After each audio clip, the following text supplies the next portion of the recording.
Before I start working the homework problems, I want to tell you about a word. I've probably used the word before, but I'm going to talk about it a little more now, and that is the word argument.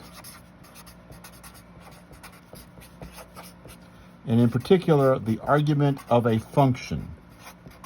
The argument of a function is the value that is being plugged into the function. For example, here, I'm finding the cosine of x. So in this function, the argument is x. Here, I'm finding the sine of 3x. The argument is 3x.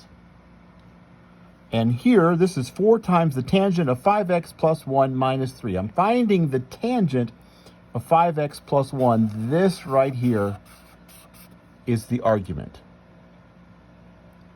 And when the argument is not x, for example, when we looked at on the last set of videos yesterday, a cosine omega x plus phi. Omega x plus phi is the argument here. So if the argument is not just x, then we've got to worry about changing the period, and we've got to worry about a phase shift.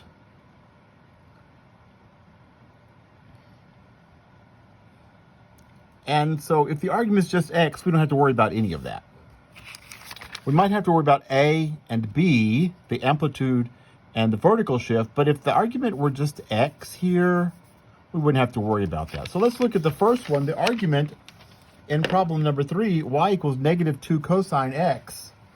The argument is just x. And we talked yesterday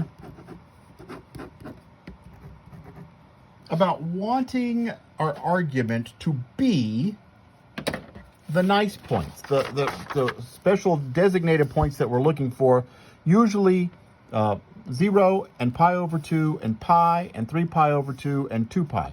That would be once around the circle and just on the axes. That makes the graph fairly easy to graph, especially when we're graphing sines and cosines. We know what those are supposed to look like. So my argument's x. And so the argument will be one of those special points. If x is 0 or pi over 2 or pi or 3 pi over 2 or 2 pi. And so what would I get if I just found the cosine of x? Now I know I'm supposed to be finding negative 2 cosine x, but right now I'm just saying what would happen if I found the cosine of x? Cosine of 0 is 1. The cosine of pi over 2 is 0. Cosine of pi is negative 1. Where am I getting these things? I'm getting those off the unit circle. The cosine of 0 is 1. The cosine of pi over 2 is 0. The cosine of pi is negative 1. The cosine of 3 pi over 2 is 0. The cosine of 2 pi is 1. Except I want negative 2 times the cosine of x. If I multiply these numbers by negative 2, I get negative 2, 0, positive 2, 0, negative 2. I'm just multiplying cosine of x by negative 2. That gives me one time around the circle. What do the graph look like? At 0, the value of the function, this is the function way over here. There's my x value, there's my function value, is negative 2. I'll make that point.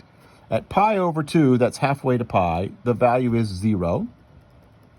At pi, the value is positive 2. They're up there.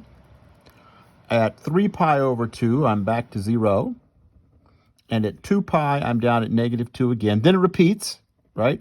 Move over pi over 2, go up to 0. Move over pi over 2, go up to, right? It's just going to repeat what it's doing. So it goes up to 2, back down to 0, down to negative 2,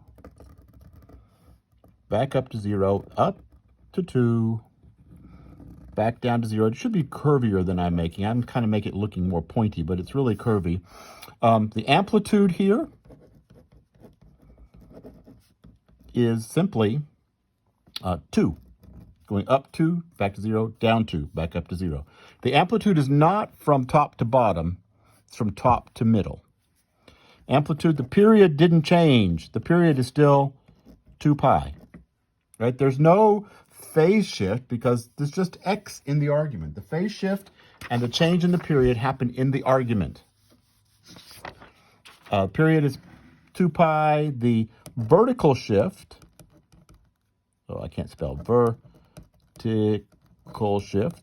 There's no vertical shift. There's no plus here at the end. This vertical shift is 0, and the phase shift is 0. All that happened here was the amplitude increased and it flipped upside down because of the negative. Okay, we'll work some more.